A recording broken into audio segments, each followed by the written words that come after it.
Yo, what's going on guys? Arekkz here, welcome back to another Monster Hunter World video, and today we're talking about Behemoth. Capcom just dropped a brand new trailer that gives us a better look at the next monster they'll be adding to the game, some of the armor, how it fights, what other stuff we have to look forward to, and most importantly, the date. August the 2nd. This weekend, there's also going to be a Japanese live stream where we'll get a look at some more extended gameplay, and I'll be sure to cover that for you guys on Sunday, but for the time being, let's break down the trailer and talk about what the next title update has in store for us. Of course, if you do enjoy this video, then a like would be super appreciated, and be sure to comment down below and let me know what you guys think. Now, to begin with, just to reiterate what I said at the start, August 2nd is the date for Behemoth. That's basically 1 week before the PC version of Monster Hunter World launches.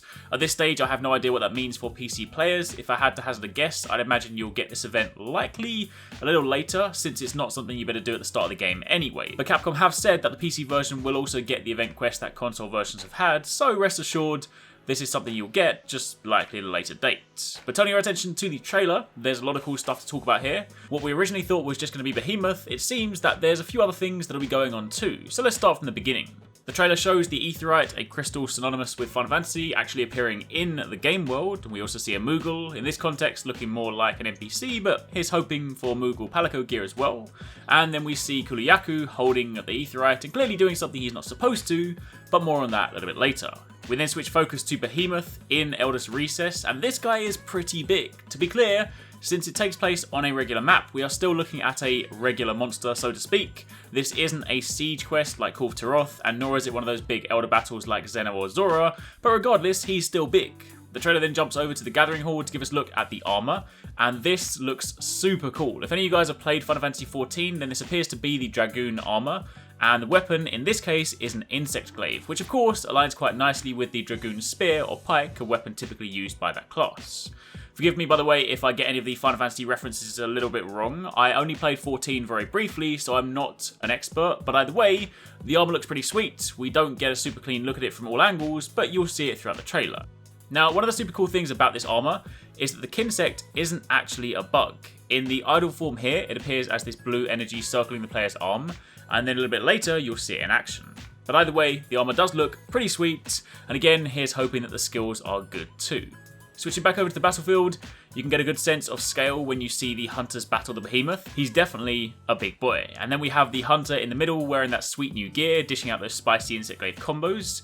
Then this part is where you get to see the Kinsect. When sending it out, you have this big blue energy pulse, and then there's this cool etheric looking creature or spirit. This is where I'm going to need some of the Final Fantasy guys to help me out here. I assume this is a noteworthy character or creature, I'm just not familiar with it. Either way, this blue spectral bird looking thing is your Kinsect, and it looks incredibly cool. Of course, throughout this battle we see meteors raining down at the sky, which is one of the moves Behemoth is known for, so while fighting him, as well as watching out for any physical attacks, you'll also need to keep an eye out for those. We then jump back to Kulu, getting up to no good. It seems that touching the crystal has made him massive, and this is then going to result in a giant Kulu hunt, likely an easy gold crown too, and he's also holding the crystal, which is just hilarious. There's also these little tiny cactars, which seem like they're going to be a right pain. They kick out these little spines in a 360-degree circle, so be prepared for them to be more annoying than Gastodons and Gadulakas combined. Following on from there, we then have some more Behemoth gameplay.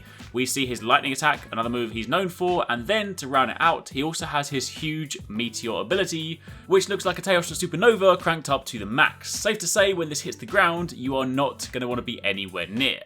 And then to round out the trailer, it seems like we'll also be getting a funny Behemoth skin for our Poogie too. So all up, a pretty cool update. A new monster, new armor, a new insect glaive, some other related events like Giant Kulu and the roaming cactars, and a Poogie costume on top. And I imagine Moogle outfit for the Palicos. Again, remember this weekend we will have extended gameplay shown on the Japanese live stream, so I'll keep you guys up to date on that. But for the time being, that's pretty much it. Let me know what you think in the comments down below, and thank you very much for watching. Take it easy, catch you next time, peace out.